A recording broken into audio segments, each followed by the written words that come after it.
Boom. There we go. Yep. So besides the action plan, you guys are now free to work on the final business plan. Keep working towards it every week. Sometimes I'll touch on it a little bit if there's a section I want to highlight or something that we're doing this week will help you with the business plan. I will discuss that. The business plan is due at the end of the semester. So are your peer evaluations. So make sure that you're working with your group. So all of that is coming up. This week, all you have is the case study and the homework. And like I said, we'll talk about the case study in just a little bit. And that'll be pretty simple. Before we jump in to motivation, for the news of the day, in California, as of about 3 days ago, they are fighting to outlaw TRAP programs, which stands for Training Repayment Agreement Program. I think it's what it's called, or is what it stands for.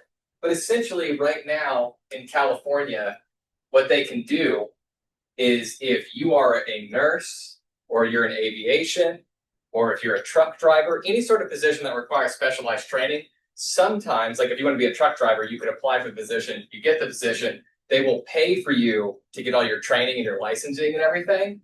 But then sometimes employees quit. And right now in California, if you quit, they can make you sign a contract that basically says, if I quit within the first year or first 2 years, you have to pay the company back all the money they spent on training.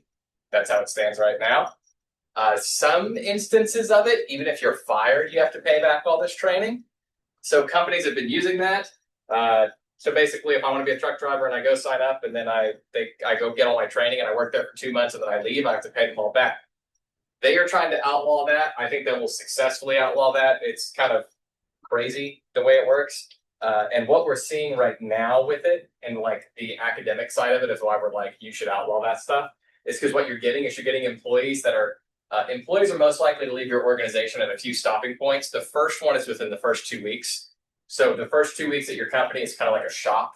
And then they decide if they want to stay or go, right? And then typically at like 6 months or so, most people have been worn out by a job if they're going to be worn out. And then if you get past that point, they're likely to stay for a long time. So what you're getting is you're getting people that'll go work for a company.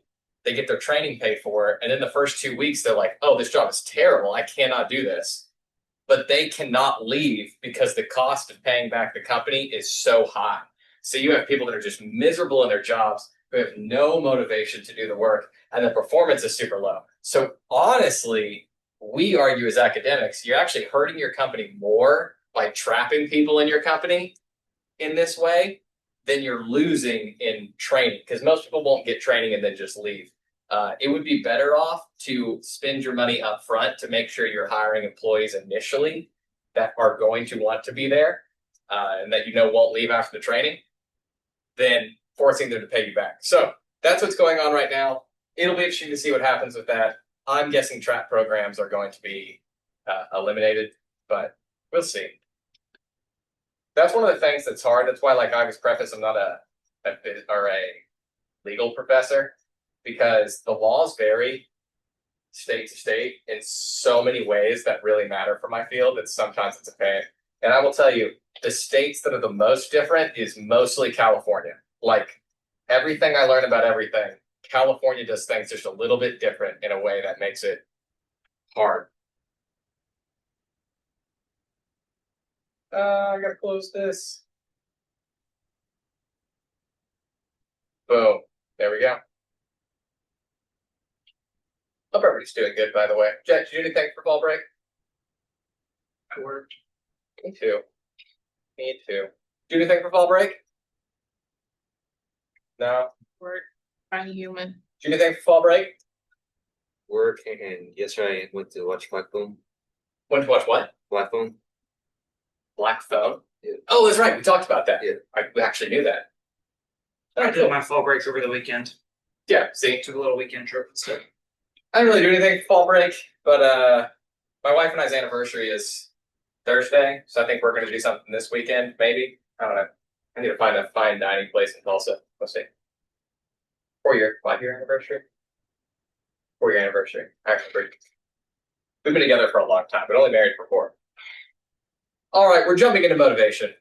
I like the motivation lecture. a lot of the stuff I pre-cover, such as like Maslow's hierarchy of needs, intrinsic and extrinsic motivations, things like that we've talked about before, but this is an easy to digest lecture. And there are some people that argue all management is either allocating resources or getting people to be motivated to do what you want them to do. So there's an argument that motivation is half, if not more, of your entire job as a manager. So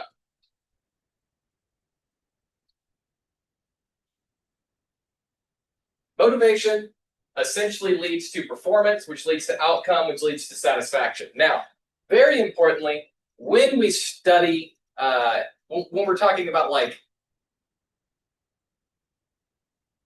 what we are trying to do as researchers is help managers get better outcomes with their employees. And a lot of ways that we measure that is through increasing employee performance. Now, importantly to note, that's not up here, good performance does not always equal good outcomes, and good outcomes do not always come from good performance, and that's something often lost. If you're an NFL fan, this is going to be a reference that's going to make a lot of sense to you, and the other ones maybe not. Tim Tebow, for a long time in the pros, had excellent outcomes at quarterback in that he won a lot of games. That is a good outcome. But most people would argue that his performance was actually really bad. He was not very good, statistically, at least. Vice versa, you'll see all the time in football, there'll be certain players that'll have extremely great performance, lots of yards, lots of whatever, be doing fantastic, but their team keeps losing. A la Barry Sanders, if you're an Oklahoma fan from OSU. Barry Sanders played for the Detroit Lions and famously quit playing football because he said he couldn't take losing anymore, despite being maybe the greatest running back of all time. So performance does not always equal outcomes. So as a manager, when you're motivating employees, really what you're doing is you're motivating them to do their job to the best of their ability, which will hopefully, and in most cases, lead to good outcomes, but not always. Now, if you have good outcomes, that tends to lead to employees that have higher satisfaction because employees, obviously with positive outcomes, are happy, and satisfaction leads to more motivation to continue doing what you're doing. So if outcomes are bad, satisfaction won't be good, and employees are less motivated. That's pretty simple. Everybody should be able to follow that. Now, motivation is broken down to a lot of things. On the left, we have personal factors. Personal factors are things that are innate within the person. They have nothing to do with your job or you as a manager. They are each individual. Their personality, their core self-evaluation, their emotions, attitudes, needs, values, work attitudes. This is what makes motivating employees so difficult.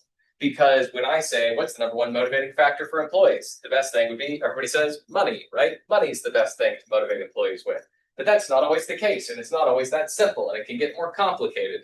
There were a few universities that wanted me to work there that offered me a little bit more money to go there, but it wasn't the most important thing to me because I had different values and emotions and opinions on things. And so I'd rather come here because it was close and I could be better with my family and I could teach the classes I want to teach, like all sorts of things. Then you have contextual factors, and this is actually more your job. So the job itself, this is the manager, the rewards you're giving them, the type of job it is, the culture they're in, the design of the job, everything. So you have the personal factors, then the contextual factors like your organization and if they're operating in, and all of that leads to motivation and employee development or engagement. Now I want to draw your attention to the top here, which says that motivation is the psychological process that arouses and directs goal-directed behavior. And goal-directed behavior is a super loaded word. The argument for goal-directed behavior is that every single person in the world forever is motivated to achieve their goals. And that's going to make some people think that's not true. A lot of people have goals they're not motivated for. And I will tell you, you're wrong. Psychologically, every single person is motivated, and they are motivated to achieve their goals. Sometimes managers will tell me, I have unmotivated employees. They won't do their job. That is not true. They may not do their job, but that is because they are motivated to do something else by the definition of motivation. And their goal may be to keep this job, but their real goal may be to spend time playing video games or spend time with their family or whatever they're slacking off doing. Like when I have a student that's not doing very well in my class and their goal is to get an A, but they don't come to class or they're telling me that they're not working on the weekends because they're following. I've had students tell me I can't turn my assignments in because I'm following a band for like 4 weeks or something, right? So they're not they don't have internet access and all this stuff, right? But their goal is to get an A in my class verbally. But to me, I'm like, no, you are not motivated to do well in my class. Your goal is not to get an A. You are motivated to have a good time for the next month, right? To follow this band around. And you know, that's fine. You're an adult. Do whatever the hell you want. That's why I teach college and not high school, because if I taught high school, it's be a whole different thing. In college, I'm like, damn, what a way to mess up your future. That's fine. But I hope it gets better, you know? I'm pulling for everybody. But I get to follow I can lead a horse to drink, but I can't force them to drink model in college. And so happy to help everybody and make you motivated to achieve your goals. But I can only do so much. Then the other side of this goal-directed behavior goes back to a theory called the frustration aggression hypothesis. It is the foundation of my dissertation. So I apologize to you all. I will try to talk about it as briefly as possible, but it is something I had to devote several years of my life to. The frustration aggression hypothesis comes out of Yale. And basically, the frustration aggression hypothesis states that if someone wants to achieve a goal, which we all do, and it is blocked by somebody, they will experience frustration because of the goal blocking, and then they will engage in aggression, typically to attack the person that blocked their goal, and or to find a deviant path to get to their goal. So like, there's my goal, I'm trying to get there, some force stops me from getting there. Frustration is the feeling that we get when our goals are blocked. Frustration is actually defined like that in academia. In research, we define frustration as the feeling that you experience when your goals are blocked. So I experience frustration, and then I act in aggression to get through this force that's stopping me in order to reach my goal. And that'll make a lot of sense right here. So you have an unfulfilled need, whatever that may be. You want to get a promotion because you want more money. That's your unfulfilled need. Then you go to motivation, the next little box down here. You are motivated to look for ways to fulfill that need. And your behavior is, I'm going to work super, super hard to achieve that goal. I'm going to do everything I can to get there. Yay. And then you get your reward. If the reward is the promotion that you wanted, that you worked for, then you get this nice little feedback loop where the reward informs you whether that behavior worked and should be used again. And if you got the promotion, then guess what? The next time you have an unfulfilled need at your job, your motivation is going to be engaging in the same behavior, which is working hard or whatever to achieve that goal within your organization. And then hopefully the reward will be the same. When you get an employee who's like, I want to get a promotion, or in academia, it's tenure. Tenure is the easiest one for me to talk about. Tenure, we go up for tenure every 5 years. You have a set of parameters you have to reach to get it. It looks like a simple checkbox that you just do everything and then you get tenure, but that's not how it works in reality. In reality, at a lot of universities, you check all the boxes. When you get to tenure, they'll reject you because it's still subjective. And as soon as someone gets rejected for tenure, the university gets like a terrible reputation for it. It's not good to reject somebody for tenure if they meet all their requirements, but it happens. So you want tenure, you're motivated to get it, so you do everything you're supposed to do, and at the end, you don't get tenure. You don't get the promotion. That's basically a huge signal to me as a professor, a huge signal to the college or whatever that's like, hey, everything you said I needed to do to get this this promotion is not what I actually need to do. So now you get back to your unfulfilled need, which is whatever, job satisfaction, getting a promotion, whatever. You'll start engaging in whatever behaviors you think are necessary to get there, which often can be deviant things. Or they can be, maybe I change my needs. Maybe I get to the point where I'm like, well, you know, I'm going to look for a new job. My new desire is a different job, or to enjoy my time while I'm here, or to get back at my boss, or whatever it may be. Because when my goals are blocked, which are my rewards, I will find a different way to get there. A la, if you have an employee whose desire is to get more money, and they work really, really hard for that promotion, and they don't get it, what I see as a researcher all the time is they start stealing from the organization because they want this money and they tried to go the good way, and then you block their goal and they experience frustration, and the reaction of frustration is aggression, and aggression includes stealing, and they start stealing from the company, and that can be time, When I interview employees that come in late or spend extra time at lunch or leave early, all the time they tell me it's because they're not paid enough for the job. So they're basically getting their time back to make it so that the time they're working is justified. Or they're taking from the organization, like stealing sometimes money, but often it's things. Way more often do I see employees steal stuff from a company than money. Money is a lot easier to track. Frustration regression hypothesis is great. The frustration regression hypothesis actually has another part of it, which is that if you can't attack the thing that blocked your goal, you'll attack something else through what's called displaced aggression. And that can be something similar. So like some studies have shown, people will actually psychologically take out their aggression on someone that looks like their boss. How crazy is that? Like, if it's just like a white dude with brown hair, they'll like take their aggression out on a white dude with brown hair. Or they take it out on what's called a safe target, which is what I say in my dissertation. So people go home and like yell at their wife. Bad at your boss blocked your goals, he didn't give you the promotion, so you go home and you yell at your kids. Pretty standard, right? That should make sense, right? It's in my dissertation. I was the first one to really write about it. Take that. I looked it up at Google Scholar. My dissertation? I'm sorry. I did not read the whole thing. Thank gosh. It's like 150 pages. Did you read any of it? I read like the summary at the beginning. That's good. The abstract. There you go. There's a little cute thing in there about my wife, like in the acknowledgement section, where I'm like, my wife's great. Should read that part. It's the best part to read. But the rest of it, I'm sorry, man. It's so long.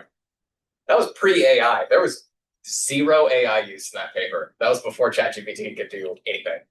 Nowadays, I'm sure they're riddled with AI use. So general motivations, before we get too much into it. Everybody's motivated by food, water, shelter, security. That's Maslow's hierarchy of needs. Then we have psychological needs: esteem, power, authority. Locus of control, though some people actually don't want a lot of control over their life, believe it or not. Equity and justice, and to have a positive impact. This is Maslow's hierarchy of needs. I am pretty sure we've gone through it before in this class, correct? Yes? Great. I'm not going to spend a lot of time talking about it, besides saying this one more time, and that is one of the most famous theories of motivation in the world. And the idea is that all your employees are motivated for the first step of the pyramid at the very bottom. And if that is fulfilled, then they go to the next step. If you were to actually pull it back to this cute little chart, it would argue that this first unfulfilled need would be if they don't have the psychological, or let's say they don't have safety. Their first unfulfilled need is safety. So their motivations through their behaviors are to reach that level of safety. And if they don't get that reward, then they'll find a different way to get it. And if they do get that reward, then they'll keep working. And then their new unfulfilled need becomes love, and then esteem, and then such and such all the way up. This is why you will see, if like the desire is for safety, let's say like they're looking for, let's say psychological needs. That's the easier one when I'm talking about this. So if their first desire is psychological needs, food, water, clothing, shelter, right? So you get someone that is fresh, drops out of high school. They're like, okay, I've got to pay rent. So they go get a job and they start working at McDonald's, and they're working. And after they work a whole bunch, they realize they're not getting paid enough to pay for all the food they need or to pay for their shelter, like to pay for rent. Then the next step is selling drugs or stealing or whatever, right? Violence, crime. It sounds funny, but that's exactly what criminology says. It's like they have unfulfilled need. A lot of people actually work hard in the system first. And then if those needs aren't met, then they go a deviant route to meet the needs. So there it is. Anybody here watch Shameless? Shameless? Yeah. Okay. Well, then if only one of you get this reference. Have you seen all of Shameless? Do you know when Frank starts working a legitimate job towards the end as like a gardener and stuff? Okay. He starts going the legitimate route. And then after working super hard for the company, do you remember what happens to him? They fire him. So he gets promoted as a manager all the way through, and then he gets let go just because the company's downsizing. And he was like a bad guy first, and then he's a really, really good guy, becomes manager. They fire him, even though he worked really hard, and he doesn't go get a new job. He goes back to selling drugs and doing a bunch of stuff. And it's exactly this. Like, he did everything right, and the reward was being let go. So he even says, I'm not doing what's right anymore. like because it didn't work. So there you go.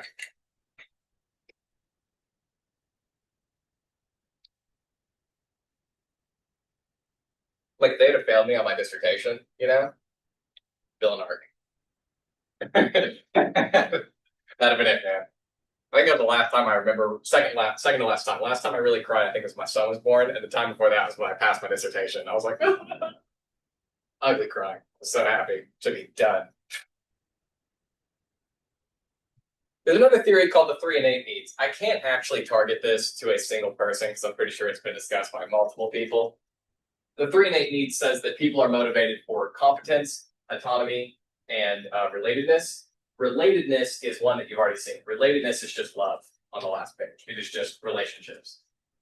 But competence is the desire to feel qualified and knowledgeable in what they're doing. People actually, most people, like to feel like they know what they're doing in their job.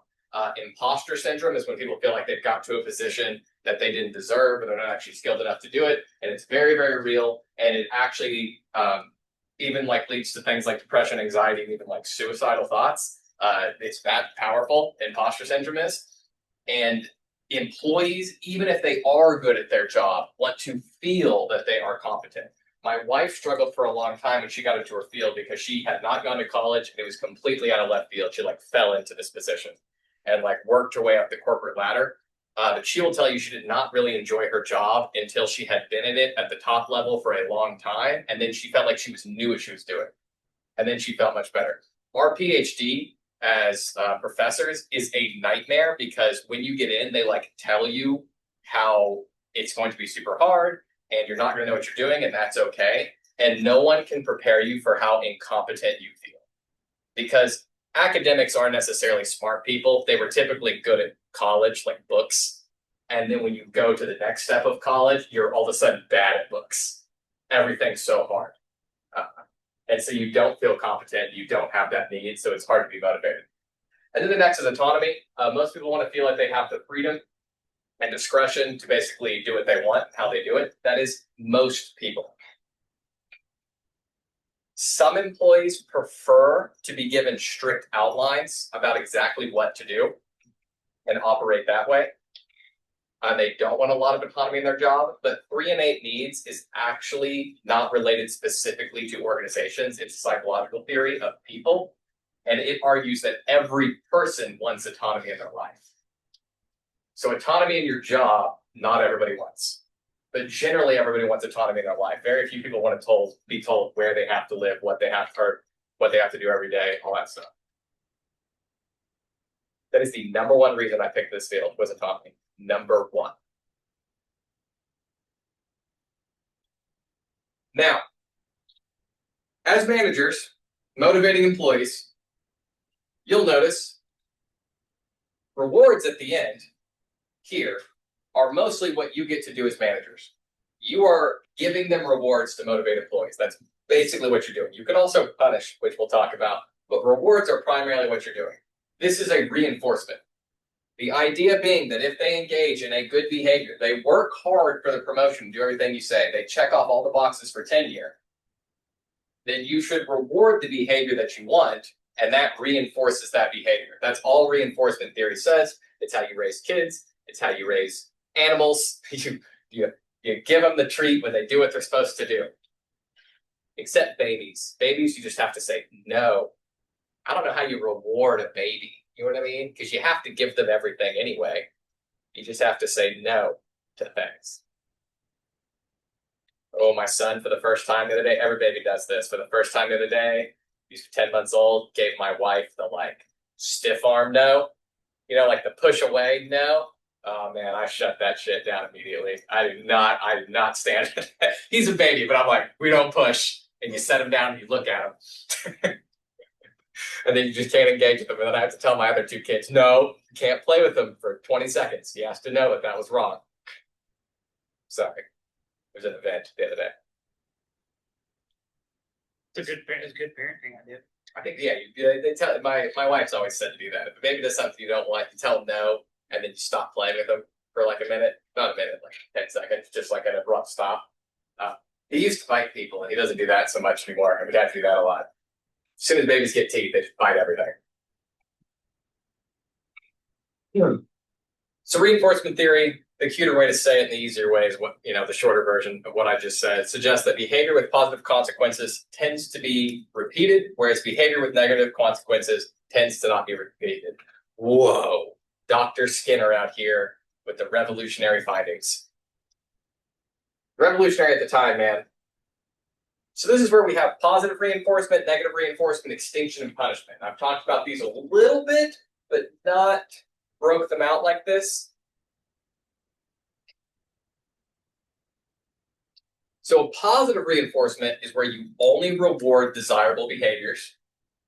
You give the rewards as soon as possible. So if you're getting a promotion, they work hard, they get what they're supposed to get, or they do what they're supposed to do, then you say, great, you've been doing this to get your promotion. Your reward is the promotion immediately, hopefully. You should have been clear about what they had to do to get that promotion. And then to have different rewards and recognize our individual differences isn't specific for promotions. Obviously, promotions you typically have like something you're supposed to do very specifically. But different situations require different rewards for different behaviors and stuff like that. That's all that's saying.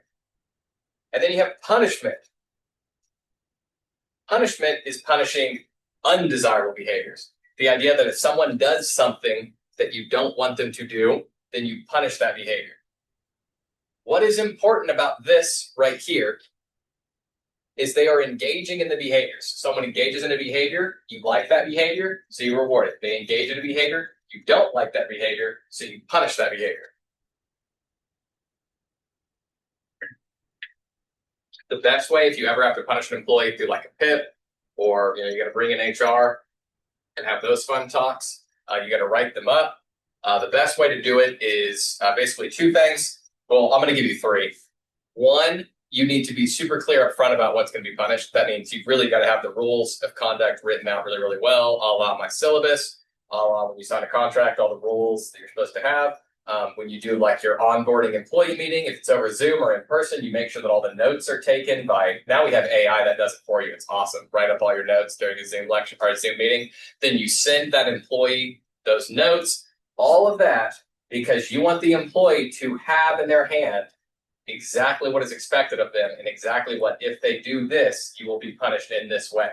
Just like with the kid, where they know exactly what's going to happen when they do something wrong. So there's that. Number two, any punishment that's administered is done in private. I don't care what someone says in a Zoom meeting. I don't care what employee acts up when. You don't punish in public in organizations. You avoid that as much as you can. Now, of course, some student will say, like, what if you start screaming and cussing? They're different, right? There are times. I'm saying, in general, punishment's always done in private. And then third, for legal reasons, you should definitely always contact HR, bring HR in. And that is one of the reasons that you want everything in writing no matter what. Don't agree to anything in person, verbally, that's not been later written. If I have a student come up here and say, hey, I'm going to be out of town next Monday for a wedding or whatever. Can I get an assignment by 24 hours? And I say, yes, you can. You can get a 24-hour extension. You won't lose any points. I always say, email me that question now so I can email you that response so you have it. So that next week, if I forget and I take off points for them being late, they're protected. So protect yourself, especially when it comes to punishments. That was a tipping point. I felt it in my throat, just like flip a switch.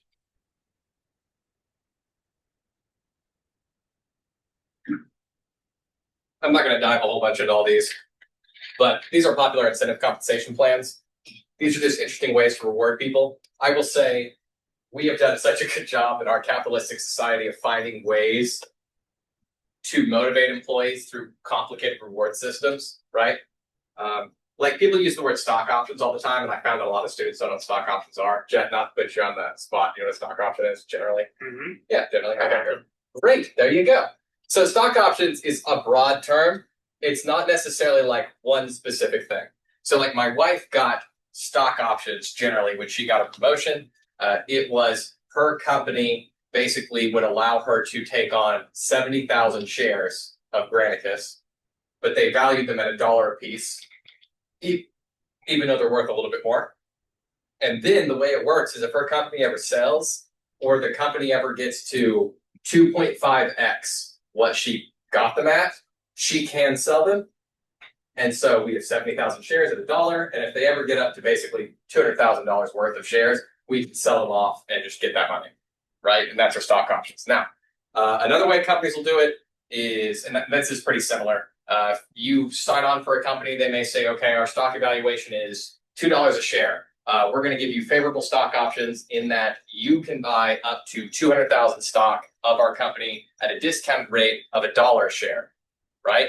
Now, it's incentive to you because you spend that money, you buy those 200,000 shares, you basically spend $200,000. You have those shares, they're actually worth more. There's usually something in the contract about you can't sell them for 2 years or 4 years or until they reach a certain level or whatever, right? But now I have incentive for the company to do well because I have all these shares in the company. Typically, we give stock options to people that are higher up in the company that are making long-term decisions. And so those people have a lot of influence for the company's success. So, like my wife, Jael, has incentive to do her job very, very well, because if she does well and the company does good and the company's stock evaluation goes up, up, and up, and up, and up, she's making more money on the side. And it's a way to incentivize her to work hard. And it doesn't really cost Granicus much, honestly, to do that. But it can make us a lot in the end. So, yeah. We've held off on paying out our mortgage just because of that. I've told her, I was like, well, whenever that sells, we'll just move it over and just pay the mortgage that way. So until then, it's just making my credit look better.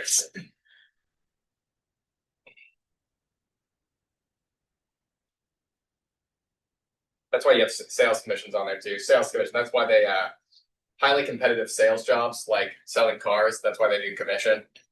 Because if I pay you hourly, you'd be more incentivized to just be polite, not be in uncomfortable situations.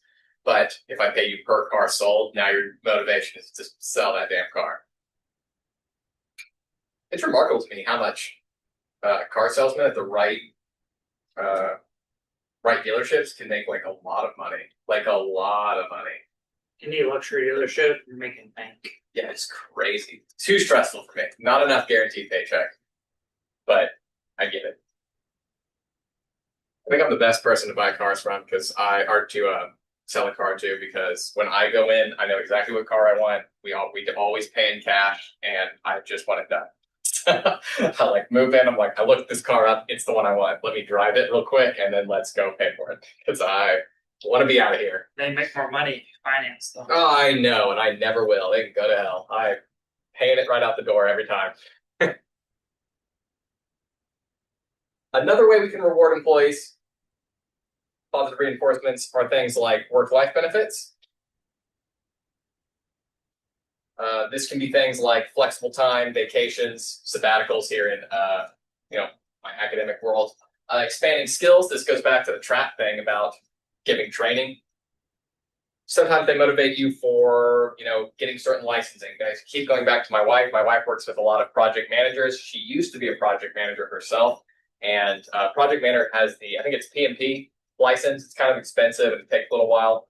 Her company, if you move up to a certain position where you're moving into project managing, they will pay for you to get your PMP license. Now that's great. It saves quite a bit of money. You get to do it on company time, right? And so that's like a way to incentivize people. And then you have it forever. It's on your resume and you've got it. You can move companies and use it. NSU, in the management program, has a class for it. I actually knew that. I thought about taking it to get my PMP license because my wife doesn't have hers, and I thought it'd be funny if I got it. Just be like, ha! I'm never going to use it, and they pay for it, so I get it paid for as a professor. So I was like, yeah, I should do it. Are you doing it?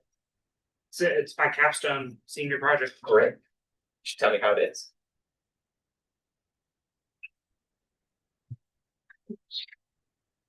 And then through well-being, this is what we call PERMA. PERMA is one of like the foundations of psychology. If you take a psychology class, there's a good chance to talk about PERMA. It stands for positive emotions, engagement, relationships, meaning, and achievement. basically what we're saying is organizations should have PERMA in that they should provide these things, and in that way, it is a non-monetary way of motivating employees.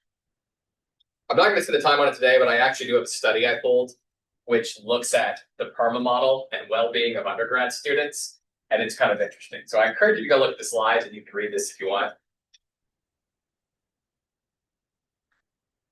It's pretty interesting. It found that like relationships are what students were most looking for and lacking at organizations or at college, and like meaning was like didn't matter. Like I think the idea that students don't need their classes to mean anything, but they need relationships. So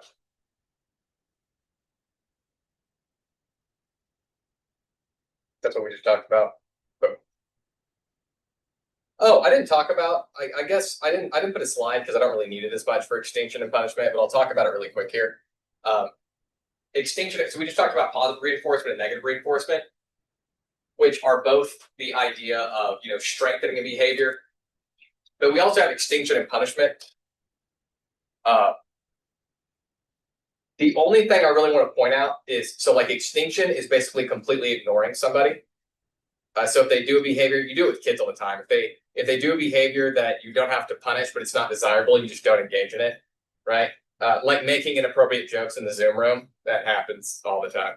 Not here necessarily, but people make jokes or dumb jokes, and you just don't laugh, right? You just let it go, and that's a punishment form.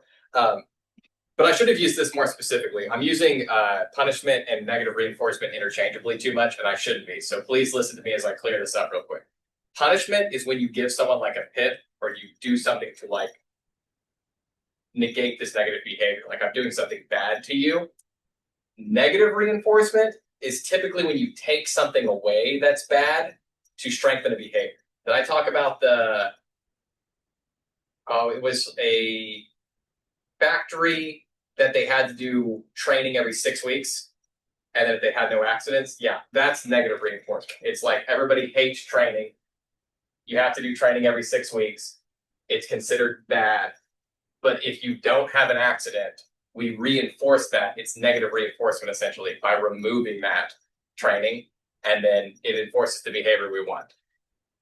So in that way, positive and negative reinforcement are strengthening the behaviors we like, and extinction and punishment are weakening behaviors we don't like. So sorry, I apologize not to confuse anybody. I was using negative reinforcement and punishment interchangeably earlier because I think I'm just tired and I shouldn't have been. But negative reinforcement, very importantly, is strengthening a behavior we want by taking something negative away, whereas punishment is weakening that behavior by harming them. I think I did that last semester too, but I don't know why. I think it's because you don't use negative reinforcement very much. You always use punishment and positive reinforcement. Where are we at here? Yes. So those were reinforcement theories, the most basic of theories. Now we go on to what's called processing theories or process perspectives. And this is where we look at the thought process with how people decide to act. How many slides do I have here? We're going to go through these. It's been 45 minutes. Yeah, I'll be done easily in under an hour. Take a mini break, case study, out of here. So we're going to look at equity and justice theory, expectancy theory, and goal setting theory. Lots of theories today.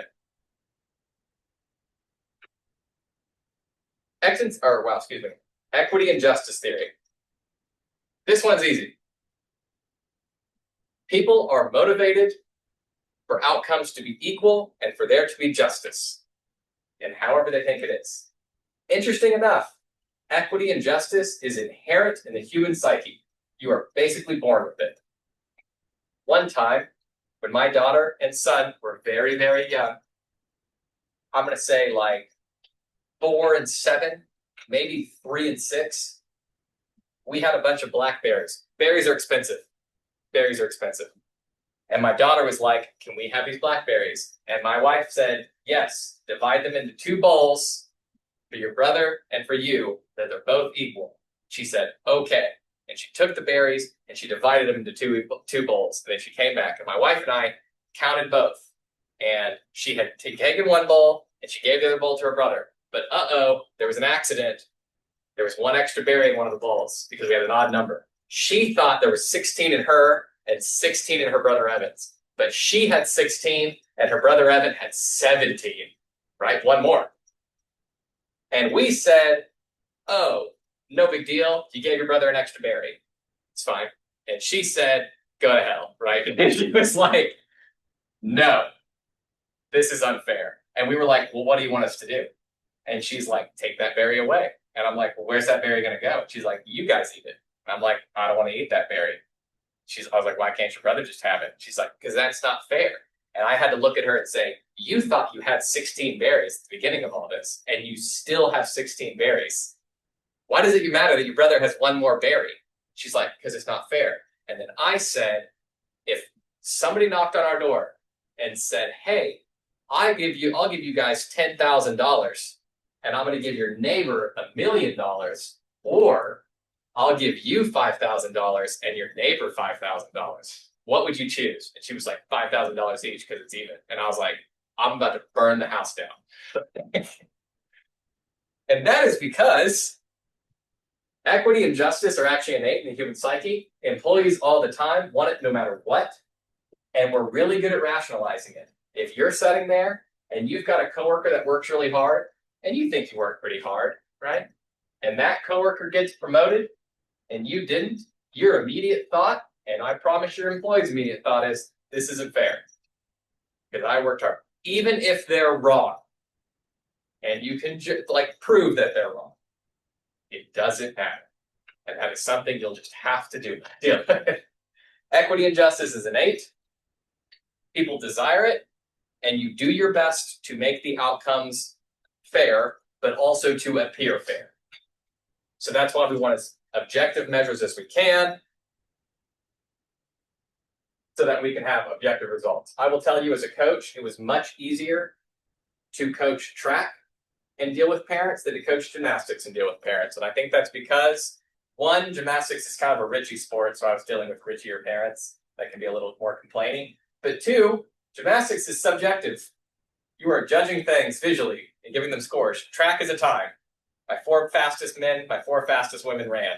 Yay, very easy, right? But in gymnastics, I had to deal with justice and equity parents that thought it was unfair their kid wasn't competing. But in track, I did not. Because it was objectively, these 4 are the best, and so that is fair for everybody. Now we have expectancy theory. This one's slightly more complicated, but not really. I will tell you this right now. If you're going to listen at all today, and you want to make sure that you get a question right on the homework, this is the one to get or to listen to. People get expectancy, instrumentality, and valence mixed up all the time. And on the homework, you're going to get it mixed up. I promise, like half of you will. So listen closely.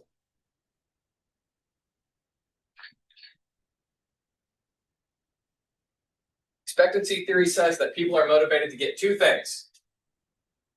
By 2 things. How much they want something, and then how likely they are to get it. That's the basis of expectancy theory. How much you want it, and how much you expect, there's why it's called expectancy theory, to get it.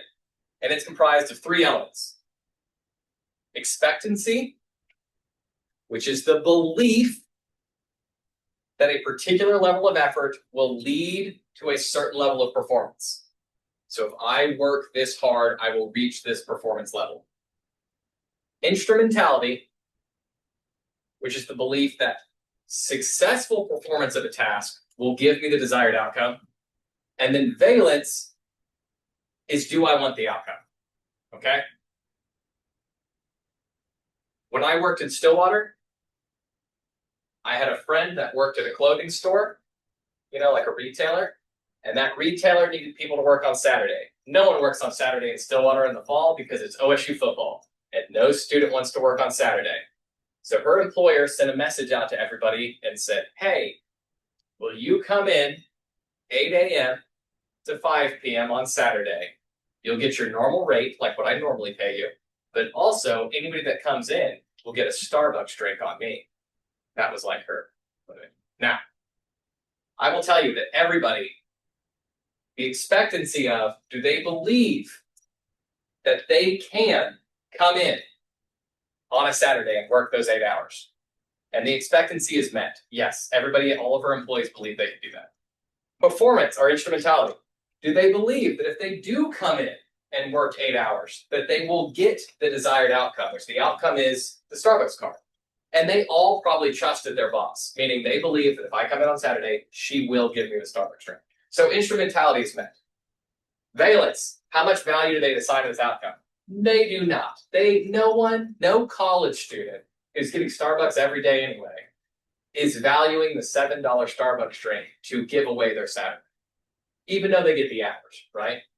So no one did it. That's a violation of valence. They are not motivated to come in and work. If I have a student email me and say, hey, I want to get an A in the class, and I say, I know you do. And they're like, what do I need to do to get an A? And I say, on the final exam, you're going to have to get a 98%. That'll get you an A. And this student's average on exams has been a 56%, right? Valence. Do they have value on that outcome? Yeah, they want the A. If they did what they're supposed to do and they got the A, or they got an A, that's what they want. Instrumentality is met because if they answer the questions right, I am telling you mathematically, and I followed my own rules all year, if you get a 98%, you're getting your A.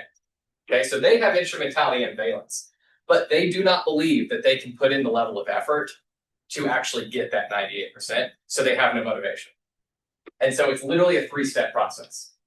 The only time you would see instrumentality violated is like if you have a boss that says, if you get your sales numbers up by 10% this week, or by this quarter, then I'm going to give you that promotion. And that boss told you that last semester or last quarter and didn't give you that promotion, then your thought might be, well, last quarter, I did work hard. I did get my stuff up 10%, and I do want the promotion, but you didn't give it to me. So this year, when you offer that, I know, well, I can do it, and I do want the promotion, but you're not going to give it, so instrumentality is not met, and I'm not going to do it. There you go. That's the violation of all three. But that's expectancy theory. So when employees don't do what people want, expectancy theory says you can break it down. And a lot of times it's you're giving them a task that's too difficult. They don't actually care about the outcome, or ultimately they don't trust you. So there you go.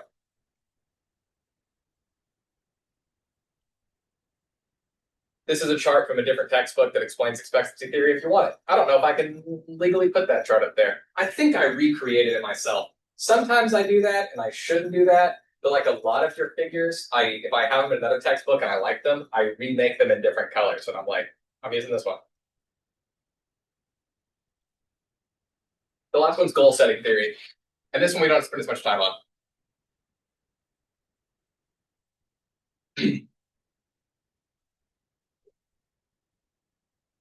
Goal setting theory came from Dr. Locke and Dr. Latham, I think's their name. They're in the notes. So if anybody has the notes and slides, you can tell me if I'm right or wrong. But I think it's Dr. Locke and Latham.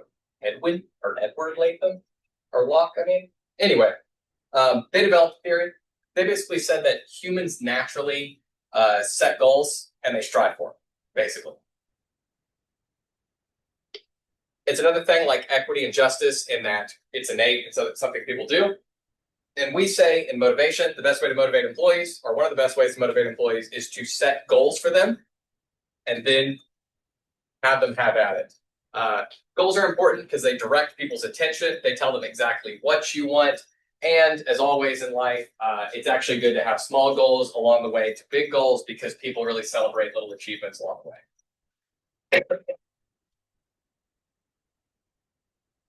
When I was getting my PhD, from start to finish, the PhD takes a long time. It's like 4 years of undergrad, 2 years of master's. Then it was 6 years of PhD for me. And so it's like a 12-year process.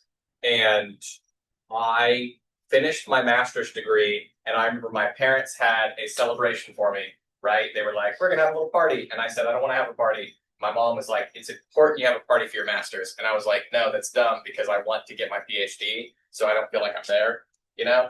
And my mom was like, you have to celebrate the steps along the way to make it worth it to get to the end of the goal and to be motivated to do it. And I was like, I'm so glad you said that. So I really enjoyed my master's graduation, even though I just went right into my PhD pretty quickly after that. But it was important along the way, right? And then in your PhD, they did the same thing. You have like a first year presentation and they really focus on that. And then you have a comprehensive exam at the end of year 2 and they really focus on that. And then you have your presentation of your dissertation initially, and you really focus on that. And then you focus on your dissertation defense, and then you're done.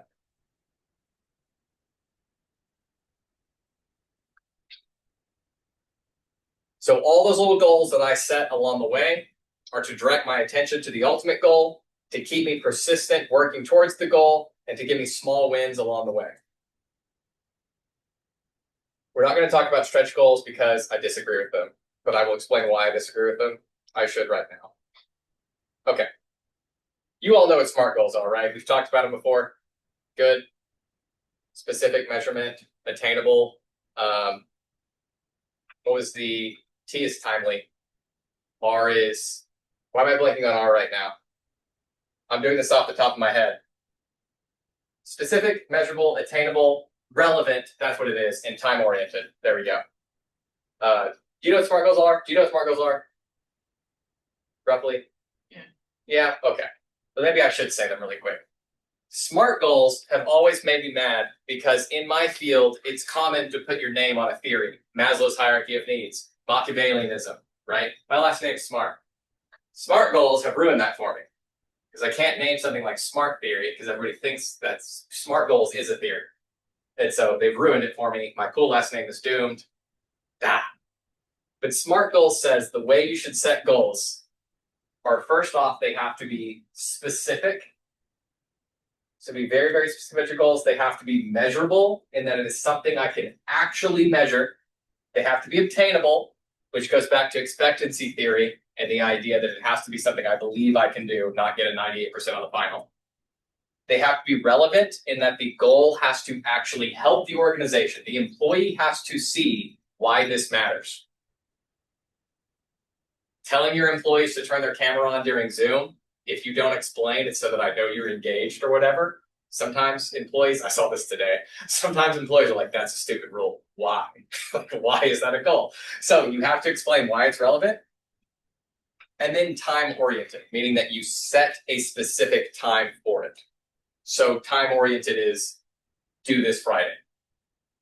An example I actually read 2 days ago on this when I was talking about it in a different class was we want to decrease how many planes are leaving our airport off schedule. That's the general statement. That is a bad goal.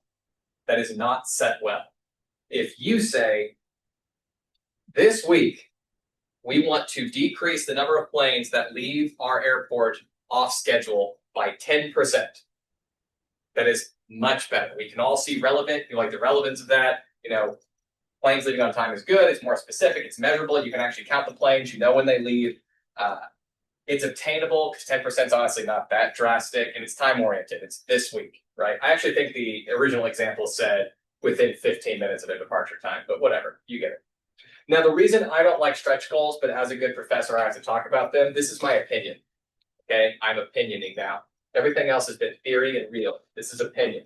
Stretch goals is an idea that if you set goals beyond what you're expected to achieve, that people will work really, really hard to achieve those, and then they'll do really, really well. So it's like if you can only if you're making 100 widgets a day, and I say, I want you to try to make 400 widgets today, and that's impossible, that in a strive to reach 400 widgets, you will make 250 widgets, and we'll be like, yay, that's what stretch goals are.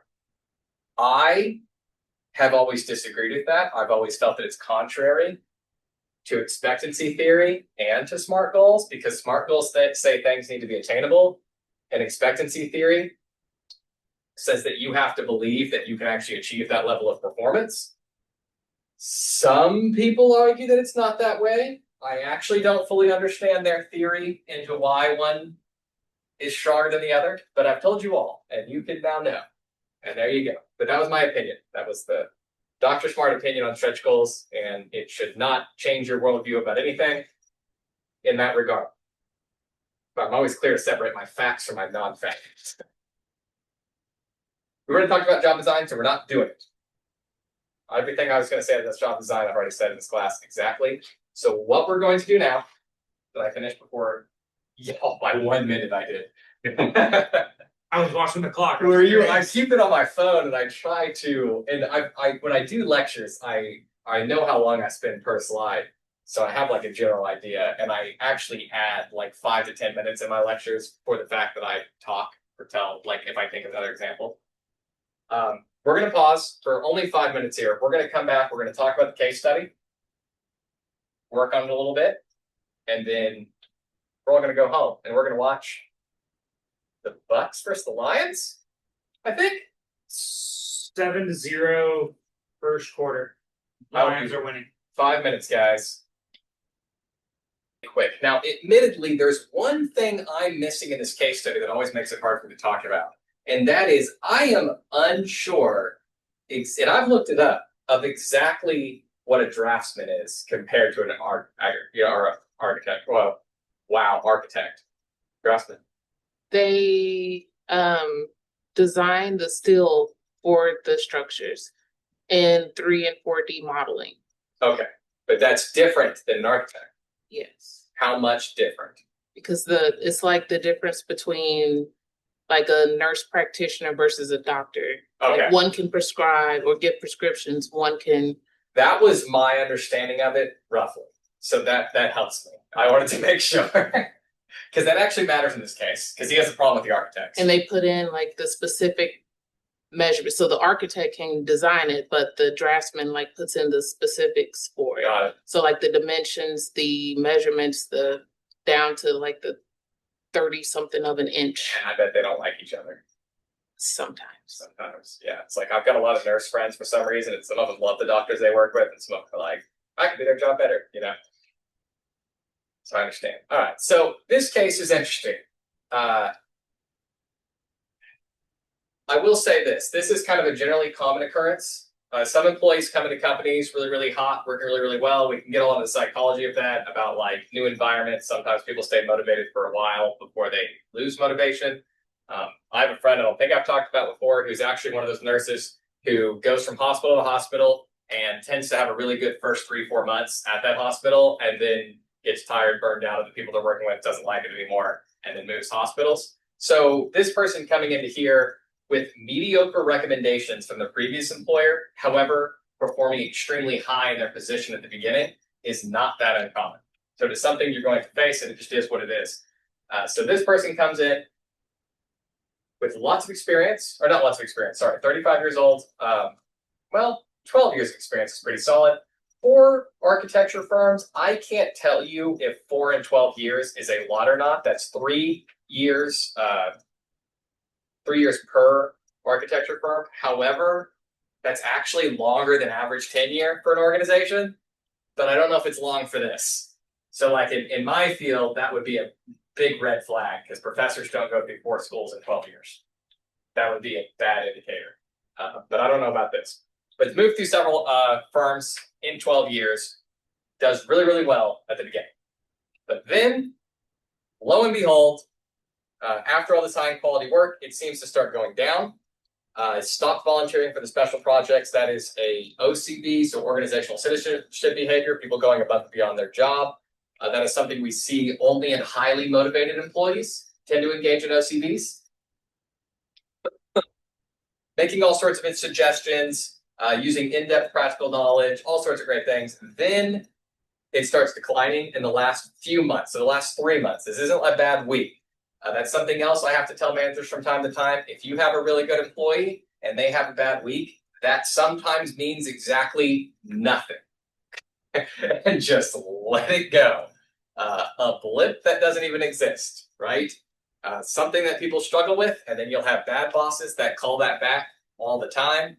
I remember in school being super late to a class one time, and I had a very, very scary professor named Lisa Lambert, who was one of, if not the #1 researcher in my field, especially for methods. And I walked in late, and I said, I'm so sorry I'm late. I was just going, and she pointed at me and said, you're never late. Don't worry about it. And I was like, okay, that one mistake, it's all right. Just let it go.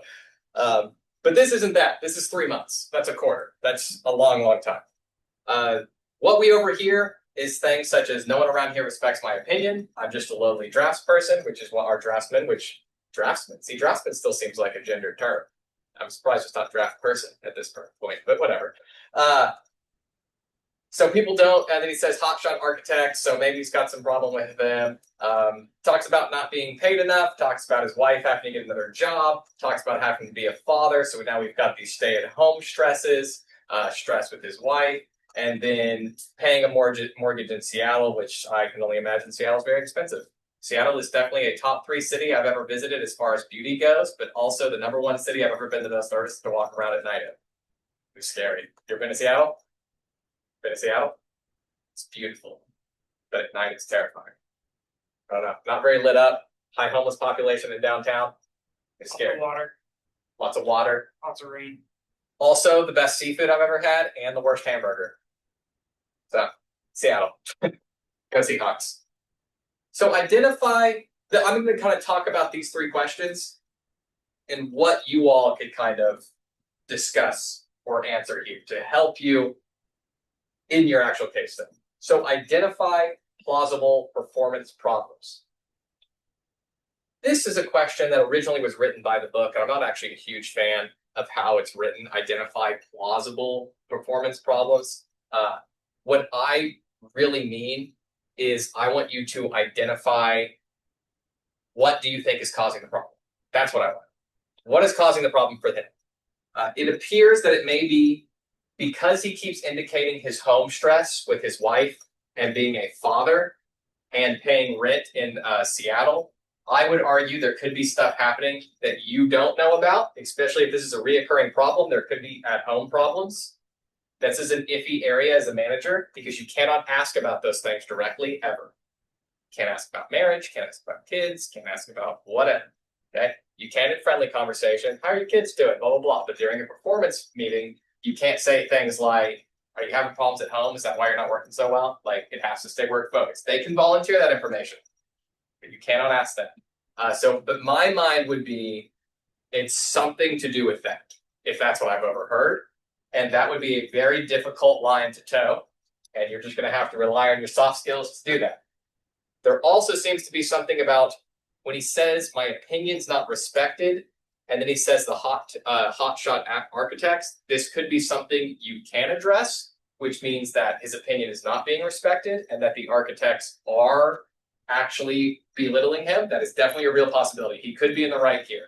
There's also the possibility that it's truly jealousy, or it's, this has been a repeated problem. Like I tell people a lot of times, it's unlikely that he worked at 5 firms where the architects were jerks at all 5 of them, right? And at some point, it's probably him, or it's reoccurring home problems. These are just things you have to think about as a manager. So those are possible problems. Now discuss individual assessments and list specific questions you would ask Joe in order to accurately identify from his point of view the obstacles to high performance, obstacles to his high performance. Now, this is where, as a manager, you are trying to come into this conversation not telling him why he's having problems. You can tell him his performance is bad and how you can prove it's bad. You can do that. You can say, your performance has been lacking because of here, here, here, and here. You cannot tell him your performance has been lacking because you're upset about the other people, or you think your opinion's not being listened to, or you're having a problem. You can't do that. This is where your job as a manager coming in would be honestly to lead with open discussion, asking them the questions and allowing him to tell you what the problem is. So what specific questions you could ask? This is going to be really, really hard. Why don't you think, do you believe that your opinion's valued here? Why not? What specific instances do you believe your opinion wasn't valued? What would you like to see to make your opinion feel more valued? You can't really ask a lot of questions about home. You can ask broad questions like, is there anything you'd like to be improved around here? Is there anything we can do to help support you more in your life? Like things like that. Like, do you need more flexibility? You can ask questions like that if you have the means to do it. And sometimes those questions will lead to the actual problem, and then maybe you'll get to hear more about all of it. But the questions one's hard. All I can say is you can assess directly, these are your performance problems, but you have to allow them to tell you why. You can't point and say, you're having problems because of this. And then brainstorms ideas for plausible solutions. I'm going to leave this one more open to you all and let you really, I don't want to talk too much on this because I don't want to tell you. My real thought would be to probably give him more direct performance metrics. I think I would argue in this first meeting, I would not be putting penalties in place yet because it's our first meeting in 3 months of having problems, but it's our first meeting.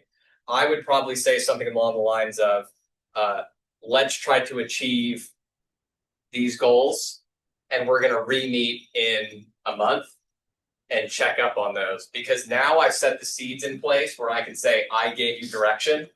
And then in a month, I can say, you didn't meet these. So now if you don't meet these, you're fired, punishment, whatever, right? We can actually get to that. This would probably not be a meeting you would fire somebody in if it's the first time you've met them.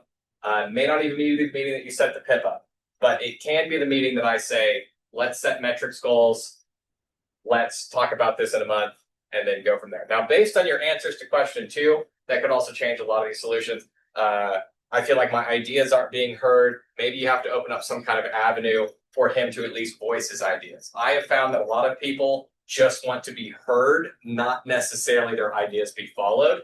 But then sometimes you have people that their idea of my ideas aren't being listened to is people aren't doing what I say. And that's just is what it is. And I'm sorry. I have had students in the past say, volunteer to pay for him to go to become an architect. That's a big ask. I don't, that's a big ask of a person. It's a big ask of a company. I get that with this lecture, and maybe in the right situation, that makes sense. I don't know about this situation because it's a vague situation that is typically based on a real life event. Any possible solutions off the top of your head? No. I have to read about it a little bit more. I'm not nice enough for this. You're not nice enough for this. I'm too direct. What's your solution? 3 months of not working was a long time, to be fair. So if you said fire, I just not honestly that long point. I mean, it just depends on what role, what role is he performing, and how where is he on the totem pole? I guess. Are you 3 months of bad performing at the bottom of the totem pole, or are you 3 months of for example, at Apple, you've got different roles for the same person selling a phone can be in 3 different roles at 3 different pay brackets. So what pay bracket are you not performing at? Because if you're getting paid $12 more an hour than me to do the same job and you're not performing because you're in a higher role, but you have very few responsibilities, I would say someone who's making $12 less, if they're not performing, tell the person who gets paid more to go fix it. But then if the person who gets paid a whole lot more is not performing, that would be a different situation. But also, honestly, your solutions, this is just the real world, would depend on how easy it is to find a replacement draftsman. If this is a role that's readily available and it's actively people are trying to get it, then gone. If you're having problems this long, you're out. The higher up you get in the world, the harder you are to replace, the harder you are to replace. But the less likely you are to get fired. So if it's easy to replace this person, it's more likely people will be a little bit more quick on it. Now, you can become a draftsman at 23, so that's decently young. So it can't require too much school. I don't know. No. Yeah, it's a bachelor's degree. Is it?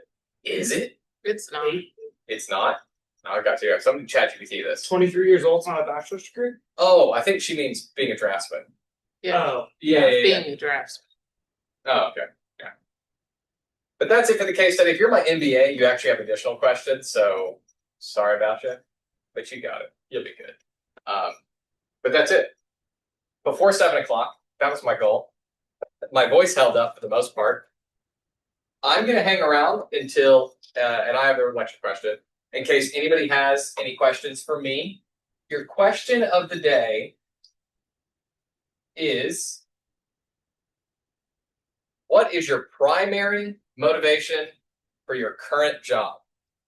A lot of you are going to say money, but I promise you 30-40% of you won't. I usually get different answers.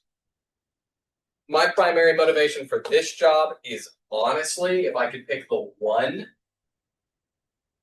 it's either the autonomy, so I can spend time with my kids, because that was my original motivation to become a professor, or it's to teach and do research. I don't just teach, honestly. I've always wanted to teach. And so I honestly think it's the job itself. I feel good when my students message me and they say, I appreciated your class, or when they graduate and they email me like, I got a great job, and thank you. And I'm like, thank you. That's honestly like what I live for. So, and then money's like third or fourth on there, but it's in there, obviously. It's top 5. That is it. I appreciate you all. Again, the lecture question is in the chat, and I said it out loud.